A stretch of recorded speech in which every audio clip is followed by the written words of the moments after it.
Hello guys, welcome back to DSA Pathshala. आज का problem है लीड कोड 36 वैलिड सुडोकू। इस प्रॉब्लम को हम big of one time complexity और big of one space complexity में करने वाले हैं। Big of one time complexity और big of one space complexity. तो चलिए पहले प्रॉब्लम समझ लेते हैं। प्रॉब्लम में हमें एक सुडोकू गिवन है 2D एरे के फॉर्म में। अब 2D एरे के फॉर्म में गिवन है तो पहले इंडेक्सिंग कर लेते हैं। 0 इंडेक्स 1 2 3 4 5 6 7 8 हमने इंडेक्सिंग कर ली। इधर भी इंडेक्सिंग कर देते हैं 0 1 2 3 4 5 6 7 8। ठीक है। क्वेश्चन में कहा गया है कि हमें पता करना है कि सुडोकू जो गिवन है वो वैलिड है कि नहीं है। तो इसका मतलब क्या हुआ, एक सुडोकू कब वैलिड होगा, चलिए देखते हैं। सुडोकू वैलिड हो इसके लिए हमें 3 कंडीशन गिवन है। पहली कंडीशन ये है कि जो नंबर्स है ना किसी भी रो में, ठीक है, किसी भी रो में कोई सा भी नंबर रिपीट नहीं होना चाहिए। मतलब कि एक रो में एक नंबर एक ही बार आना चाहिए। ठीक है। फॉर एग्जाम्पल 3 आ गया यहाँ पे, तो इस पूरे रो में किसी और सेल में अब 3 नहीं दिखना चाहिए। यहाँ पे 7 आ गया, मतलब कि 7 अब किसी और सेल में नहीं आना चाहिए इस रो में। ठीक है। और सेकेंड रूल ये कहता है कि कॉलम में भी रिपीट नहीं करना चाहिए कोई नंबर। ठीक है। फॉर एग्जाम्पल यहाँ पे 6 आ गया, तो अब इस कॉलम में इस सेल को छोड़ के कहीं और 6 नहीं दिखना चाहिए। ठीक है। सेम है सभी कॉलम के लिए कहा गया। और फिर जो हमारा थर्ड रूल है उसमें कहा गया है कि जो ये बॉक्सेस है ना 3x3 का, 3x3 के जो बॉक्सेस हैं, देखिए 1 2 3 4 5 6 7 8 9, ये 3x3 का है। तो इसमें भी कोई नंबर रिपीट नहीं करना चाहिए। ये देखिए ये भी 3x3 का है, इसमें भी कोई नंबर रिपीट नहीं करना चाहिए, इसमें भी कोई नंबर रिपीट नहीं करना चाहिए, ऐसे इन तीनों में भी। ठीक है। तो 3x3 का बॉक्स है तो मतलब टोटल एलिमेंट्स कितने आएंगे, 9 एलिमेंट्स आएंगे। मतलब इसके अंदर में 1 to 9 एलिमेंट्स होने चाहिए, और को तो कुछ नहीं बोला इसने। ठीक है। और कोई भी नंबर रिपीट नहीं होना चाहिए। तो जो 3 रूल्स हैं वो क्या है, कोई भी नंबर किसी रो में रिपीट नहीं करना चाहिए, किसी कॉलम में रिपीट नहीं करना चाहिए, और वो खुद के बॉक्स में भी रिपीट नहीं करना चाहिए। अब कोई ना कोई नंबर किसी ना किसी बॉक्स में अगर ध्यान से देखें तो, फॉर एग्जाम्पल इस नंबर को देखिए तो ये इस बॉक्स में है, इस नंबर को देखिए तो ये इस बॉक्स में है, इस नंबर को देखिए तो वो इस बॉक्स में है, इस नंबर को देखिए इस बॉक्स में है। ठीक है। तो आप खुद सोचिए जो इसका इंट्यूशन है वो क्या होगा। भाई इंट्यूशन तो बहुत सिंपल है, हम चेक कर लेंगे कि कोई नंबर रिपीट कर रहा है कि नहीं कर रहा। फॉर एग्जाम्पल जो 3 है वो इस पूरे रो में कहीं रिपीट कर रहा है, अगर कर रहा है तो हम रिटर्न कर देंगे फॉल्स, नहीं तो रिटर्न कर देंगे ट्रू। हम सभी एलिमेंट्स के लिए चेक कर लेंगे कि क्या वो पूरे रो में कहीं रिपीट कर रहा है, क्या वो कॉलम में रिपीट कर रहा है, क्या वो जिस बॉक्स में उस बॉक्स में रिपीट कर रहा है। अगर कर रहा है रिपीट तो हम फॉल्स रिटर्न कर देंगे, अगर रिपीट नहीं कर रहा तो ट्रू रिटर्न कर देंगे। यही इंट्यूशन है और हम इसी से करने वाले हैं। आपको पता होगा जब भी रिपीटिशन की बात आती है तो हम यूज़ करते हैं हैश सेट। ठीक है। क्यों, हैश सेट में क्या होता है कि रिपीटिशन अलाउड नहीं होता, एक नंबर सिर्फ एक ही बार आता है। ठीक है। तो हम क्या करने वाले हैं, हैश सेट के अंदर हम स्ट्रिंग फॉर्म में नंबर्स को डालने वाले हैं। स्ट्रिंग फॉर्म में क्यों, स्ट्रिंग फॉर्म में हम इसलिए डालेंगे ताकि नंबर्स के साथ ना उसकी इन्फॉर्मेशन भी हम इंक्लूड कर सकें। इन्फॉर्मेशन मतलब कि वो कौन से रो में है, कौन से कॉलम में है, कौन से बॉक्स में है। फॉर एग्जांपल ये कौन सा बॉक्स है हमारा, अगर सिर्फ बॉक्स पे हम देखें तो कौन सा बॉक्स है, ये 0th बॉक्स है, ये फर्स्ट बॉक्स, ये सेकंड बॉक्स। इंडेक्स वाइज देखें तो सेल को इग्नोर कीजिए। ठीक है। सिर्फ बॉक्स को देखिए तो कौन सा बॉक्स है, 0th बॉक्स। इंडेक्सिंग करेंगे तो ये फर्स्ट बॉक्स हो गया, ये सेकंड बॉक्स हो गया, फिर दोबारा देखिए ये 0th बॉक्स, ये 1 बॉक्स, ये सेकंड बॉक्स। ये रो वाइज है और ये कॉलम वाइज है। ठीक है।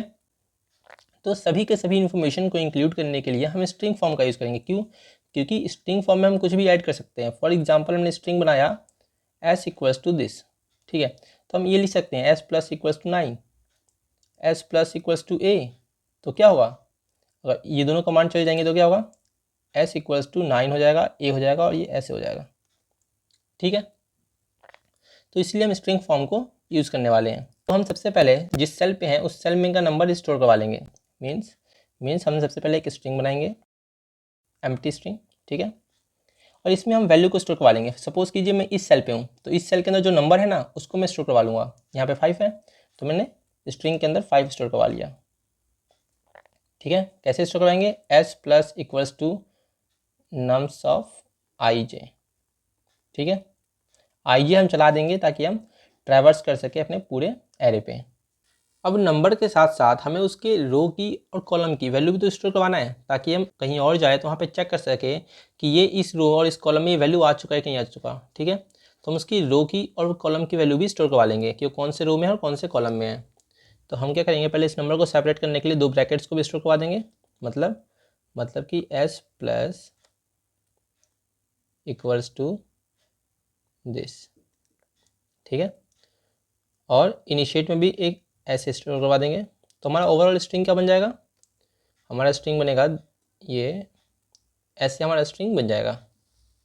ठीक है, हमने दो ब्रैकेट्स को भी स्टोर करवा दिया, s plus equals to this, s plus equals to this.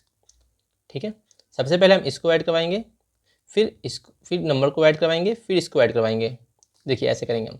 सबसे पहले हमने पहले s हमारा एम्प्टी था, s इक्वल्स टू दिस था। ठीक है, फिर हमने s में अपने ओपन ब्रैकेट को स्टोर करवाया, ओपन ब्रैकेट, फिर s में हमने अपनी वैल्यू को स्टोर करवाया, नम्स ऑफ i j, तो 5 हो गया।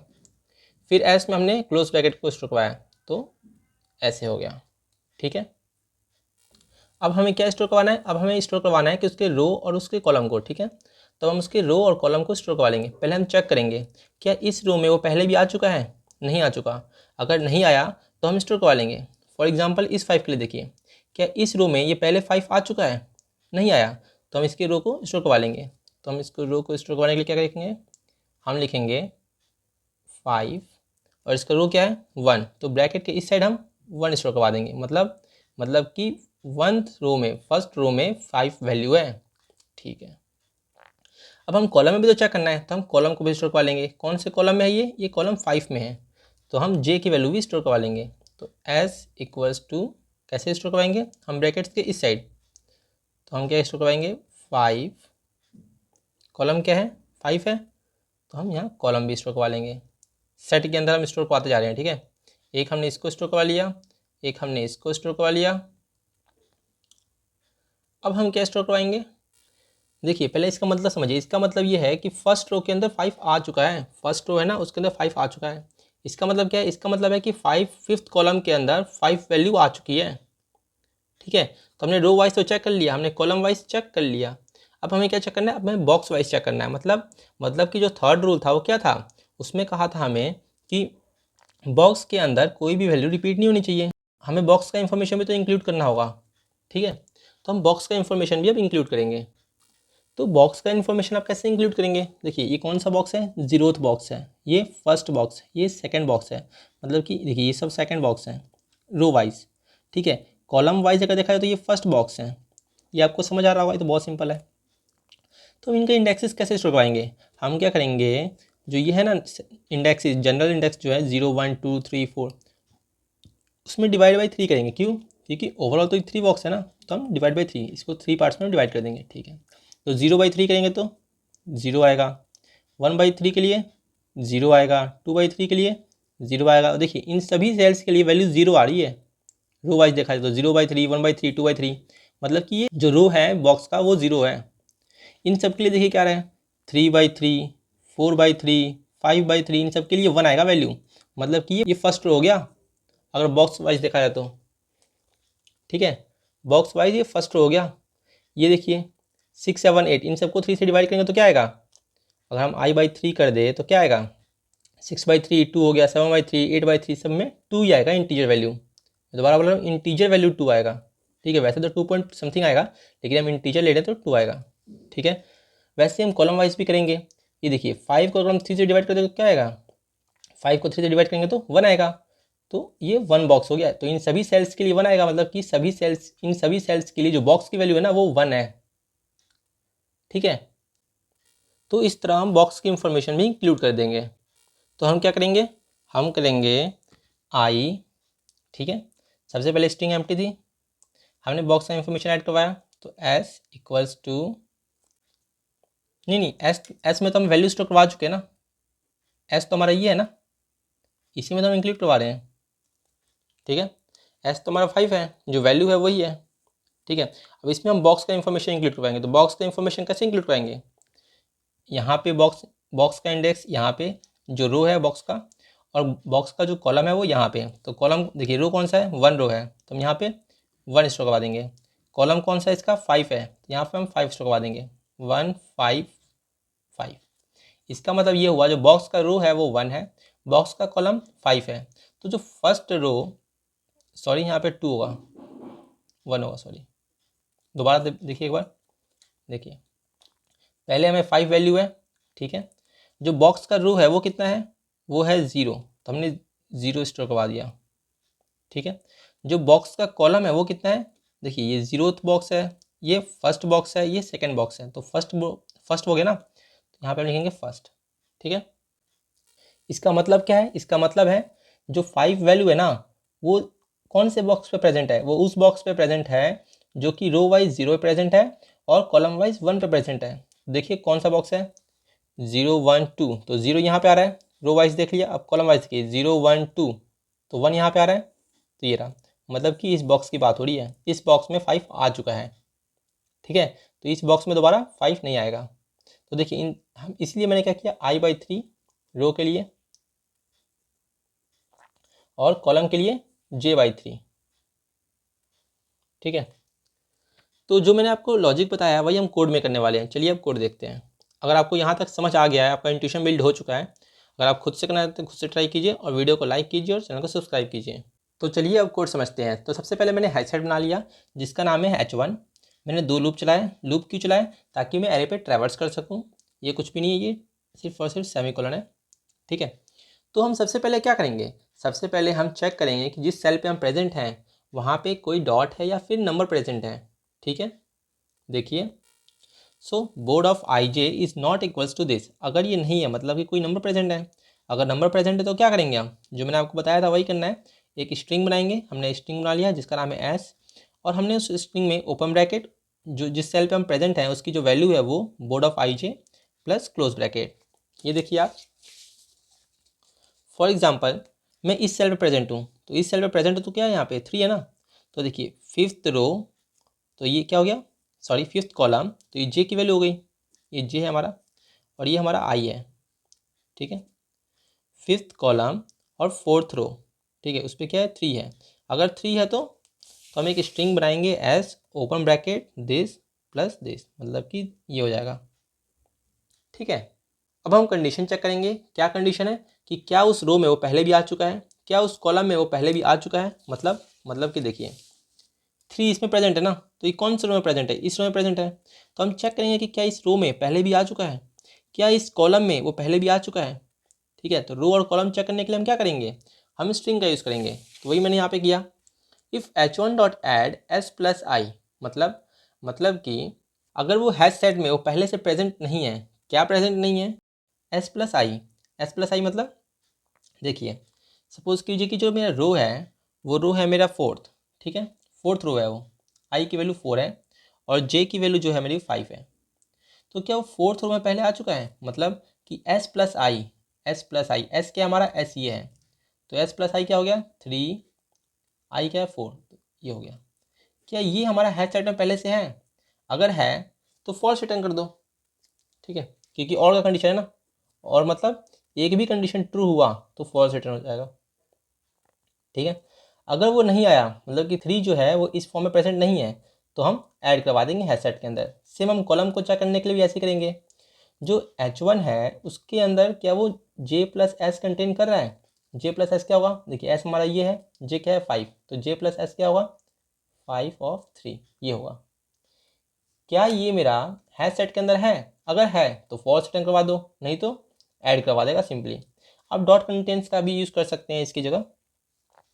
हमने रो चेक कर लिया, हमने कॉलम चेक कर लिया, अब हम बॉक्स चेक करेंगे। मतलब देखिए, हमने रो चेक कर लिया, हमने कॉलम चेक कर लिया, अब हम चेक करेंगे कि कौन से बॉक्स में प्रेजेंट है वो।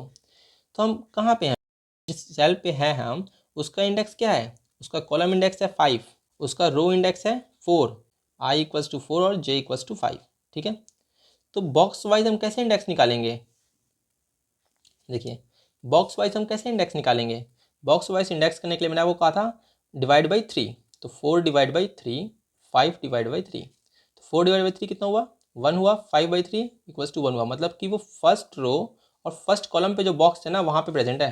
चलिए देखते हैं फर्स्ट रो कौन सा हो गया, बॉक्स वाइज देखेंगे 0th कॉलम फर्स्ट कॉलम, तो फर्स्ट कॉलम तो ये हो गया हमारा, ठीक है। 0th रो फर्स्ट रो, और जो रो हो गया वो कौन सा हो गया, फर्स्ट रो, ये है फर्स्ट रो। देखिए फर्स्ट रो फर्स्ट कॉलम, तो फर्स्ट रो फर्स्ट कॉलम क्या आएगा, ये आएगा। ठीक है, तो हम इस वाले बॉक्स पे प्रेजेंट हैं। तो इस बॉक्स को हमने आइडेंटिफाई कैसे किया, इसको हमने आई और जे की हेल्प से आइडेंटिफाई किया। तो हम क्या करेंगे, जो रो की वैल्यू क्या है वो i/3 और कॉलम की वैल्यू क्या है j/3, तो वही हम करेंगे। हम h1 में ऐड कर देंगे i/3 प्लस जो हमारी वैल्यू है प्लस j/3, मतलब ये कि अगर फिफ्थ रो में प्रेजेंट है तो क्या रो ऐड होगा, वो बॉक्स का रो ऐड कर रहे हैं। बॉक्स के रो को ऐड करने के लिए हम क्या कर रहे हैं, i/3 कर रहे हैं, मतलब कि 5/3 इक्वल्स टू 1। तो ऐसे हो जाएगा 1 5 1। ठीक है, ऐसे स्टोर हो जाएगा। वो चेक करेगा क्या वो ये है, क्या ये प्रेजेंट पहले से प्रेजेंट है, पहले से प्रेजेंट है कि मतलब क्या हुआ, मतलब कि क्या उस बॉक्स में ये वैल्यू पहले भी आ चुकी है। अगर आ चुकी है तो फॉल्स रिटर्न कर देगा, नहीं तो ट्रू रिटर्न करेगा बाय डिफ़ॉल्ट। ठीक है, तो हमने यहाँ पे बॉक्स भी चेक कर लिया कि क्या वो उस बॉक्स में पहले से प्रेजेंट है कि नहीं है। हमने यहाँ पे कॉलम चेक कर लिया, हमने यहाँ पे रो चेक कर लिया। तीनों में ही अगर किसी में भी ट्रू नहीं आया तो वो सिंपल ऐड करवाता जाएगा, और किसी में भी ट्रू आ गया तो हम रिटर्न कर देंगे फॉल्स। ठीक है, नहीं तो हम लूप से बाहर आके रिटर्न कर देंगे ट्रू। अब इसकी टाइम कॉम्प्लेक्सिटी कितनी हुई, स्पेस कॉम्प्लेक्सिटी कितनी हुई। देखिए हमने जो लूप यूज़ किया है वो n टाइम्स तो किया नहीं है, 0 से लेकर n 9 तक जाएगा। ठीक है, कांस्टेंट टाइम है, सो जो इसकी टाइम कॉम्प्लेक्सिटी होगी वो बिग ऑफ 1 होगी।